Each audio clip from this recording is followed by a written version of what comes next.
For the optimistic cynic, shit. Ho got a hell of a grip. It's never a problem till niggas is ballin' and bitches they all. Hey guys, what's up? It's another J-Rob video.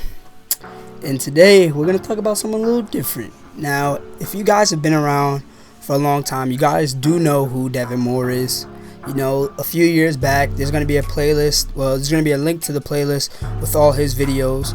I, started a series with this kid, and basically, he was a great high school athlete who was soon going to take his talents to the next level. Now, that series stopped right after he won a state championship, and the next episode, he was going to announce where he'd be going to school.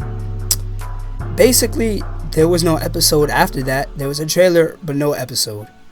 And I bet a lot of you guys were probably wondering what had happened to Devin Moore.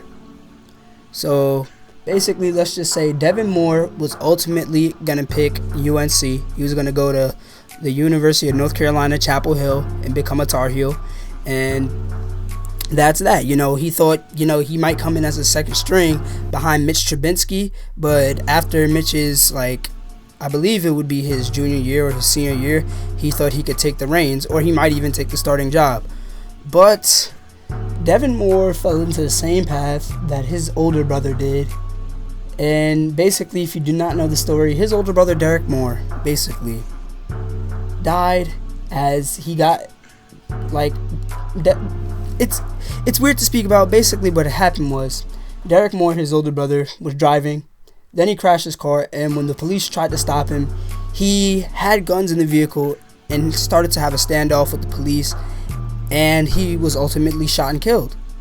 Now, Devin, the younger brother, he said he would not follow the same steps as his older brother, but unfortunately, he was pulled over for a DUI as well. And once UNC found out about this, they took away their scholarship. Every team that recruited him took away his scholarship, except a few D2 schools and maybe some D3 schools. That's it. And, Devin was left with very little options. Very little options. It was probably April, and he had to make a decision fast on where he would go. Now, he was good in school. He was kind of smart.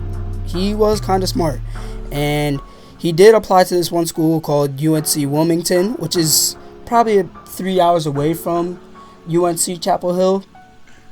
It's a very good school, but they did not have a football team at the time.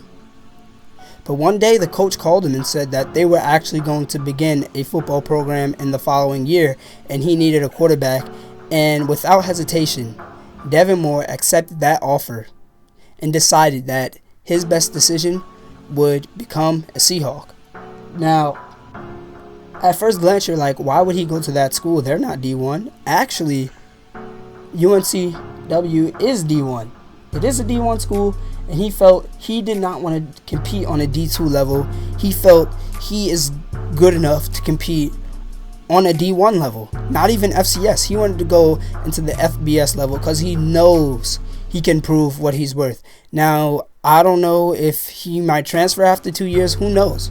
But what I know is that after his incident, he is committed to become a Seahawk in the following year.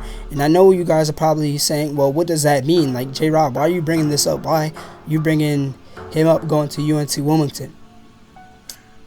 Basically, I know some of you guys have been asking, J-Rob, are you going to have a new dynasty for NCAA football? And to be honest, I made this video to answer your questions. Episode 1 comes out next week, so stay tuned. I can't get